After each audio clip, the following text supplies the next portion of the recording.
I am making a multiplayer RPG game, but with a twist. You know the normal RPG where you kill monsters, save princesses, get better weapons and armor? Yeah, well, we don't do any of that here. In this game, you're simply the NPC, but it's not as boring as it may sound. Let's start from the beginning. For a long time, I've wanted to make a game where you run a shop and you also make the wares. Games such as Recettear and Moonlighter are great inspirations to me. Shopkeeping games are few in numbers and far between, but I've always enjoyed the general concept, and so Forging Ahead was born. You are the townsmith that supplies the townsfolk, travelers and adventurers. Oh yeah, and the game is multiplayer. So why multiplayer, you might ask? I just really like being able to play with my friends. Nothing really makes it a unique multiplayer experience, other than being able to run the shop together, delegate out tasks and goofing around.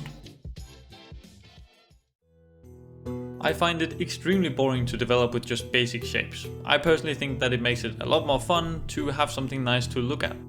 So I started by setting up a basic environment. I knew I wanted the art style to be either poly or voxel, since I find these extremely charming. With me having art skills at the level of a toddler, it was an easy choice. I picked the one with the most rules set in stone, which was voxel. For this I used Magica Voxel, which is a nifty little tool to make voxel graphics.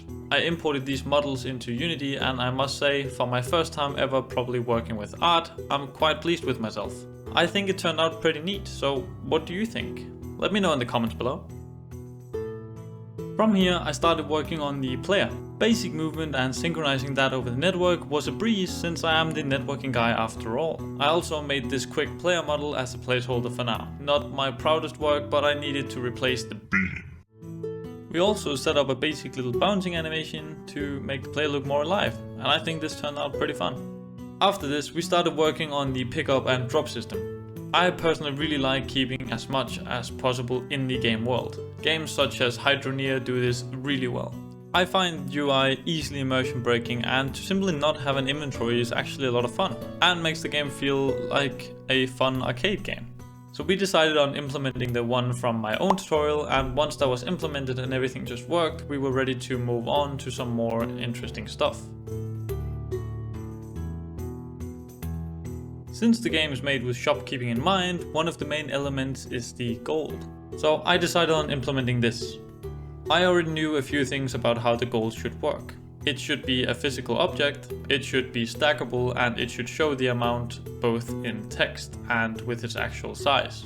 So I started working on all of this. First off, I made some really simplistic models for various amounts of gold. With the pickup and drop system, it's easy to make any object able to be picked up. The gold itself is also fairly simple. It holds a value, which is the amount of gold that you have in the stack. Depending on some preset values, it will change its appearance at certain amounts of gold. And I also added a basic text element, which is updated with any change in the amount of gold, and voila! Now we have some stackable gold that changes appearance and showcases how much money that we have. Now at this point we had started testing a bit in multiplayer, and to make sure that everything worked as intended with the pickup system and the gold stacking and so on. After playing around a bit, we realized that it felt very stiff. Picking up and moving items is a big part of the game and something the player constantly has to do throughout the game. So we decided to look further into improving the feel of the pickup system. I ended up rewriting the whole thing, so here's a really quick summary of what I did. Pressing the interact button, the game would instead tell the pickup object to follow a certain point set on the player. This would mean that the pickup object has constant force applied to it. The velocity is capped using a normalization direction, times the set max speed, times the distance to the target, times the set distance float multiplier. After this, the force is added using a normalized vector of the target minus the transformed opposition. This is then multiplied with a set value times the distance to the target. All of this was done with server authority, which caused the result to feel very slow for anyone who is not the server. So instead I changed it, so now it's client authoritative using the ownership system. The ownership is changed on pickup to the client that interacts with the object, and set back to the server upon dropping the object. And it's really as simple as that. Gosh, that was difficult to read so fast. But now we have a fun, arcade feeling pickup system, which works super well and feels really smooth to play around with. Now let's move on to the smithing part of the game. In order to work with metals, you first need to heat them up. So we made a big ass furnace for you to put your metals into. No, not the gold, stop! I made a shader that can make any texture look like it's heating up. It's extremely simple shader, but I actually think it turned out super nicely. So now when I put anything into the furnace, it will start heating up by the use of the heatable component, which synchronizes the current heat level to all players. And how do you think this looks? I really think it looks great with any material, so this came out super great. And now to the actual smithing with a good old anvil and a hammer. These models were created by Joran and I think they came out really nice. Now that we also have the physics system when carrying objects, we might as well use that to our advantage. So just like in real life, I want to smack that piece of metal really hard into something else. So that's exactly what I made. Sprinkle a little particle effects on top of that and boom bada bing, we have a really nice smithing system. There was however an issue here. Since only the owner of the object kept track of its physics velocity and the crafting was happening on the server, I ran into a bit of an issue here. After a bit of debugging, I got this working perfectly fine, as well by simply having the client also have authority over the crafting, and we were on our way again.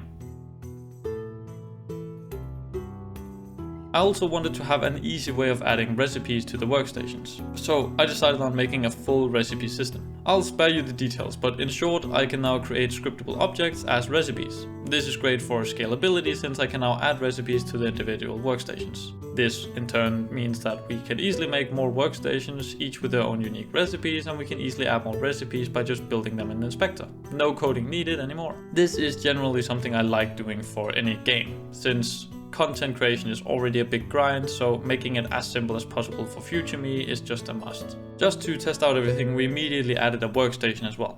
I am really satisfied with how it all came out. The workstation model does however need to be reworked since it's rather flat. We also had a tough time deciding how the player should trigger the crafting here, but we have decided that a big wooden mallet is probably the way to go, to keep consistency in the punching to craft things. That is however up to future me to implement that.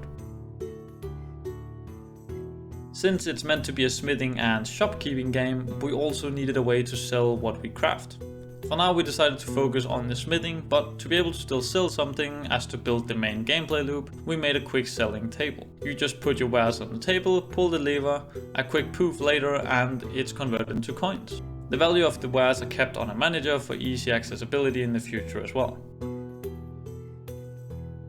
Now we just need a way for the player to get new materials and we'll have the full loop. But that's for the next video.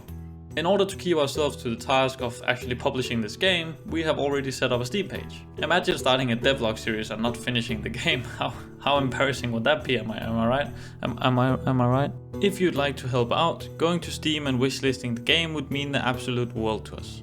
You will also be able to see some of the content that will be in future devlogs by going there right now. Link will be at the top of the comment section and in the description as well. I've also made a part of the Discord channel dedicated to us sharing progress and you guys discussing the game and sharing feedback as it comes along. So if you want to stay up to date and possibly have a say in what's added to the game, go ahead and join that. I think the Steam page as a whole has come out super nice, but please let me know what you think. This is my first time ever having to design a full Steam page and there is a lot more than you'd think.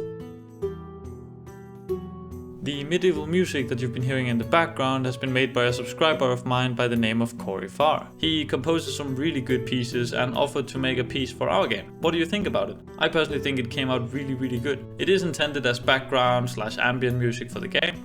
I really think that it hits the whole vibe of a medieval cozy town. I'll leave a link to his stuff in the description, so make sure to go check him out. And this is really it. I'm looking forward to reading all the comments to see what great ideas you might have for the game. I do read all comments and all feedback and I really appreciate each and every one of you for sticking around till the end of the video. Now get out of here and just have a wonderful day.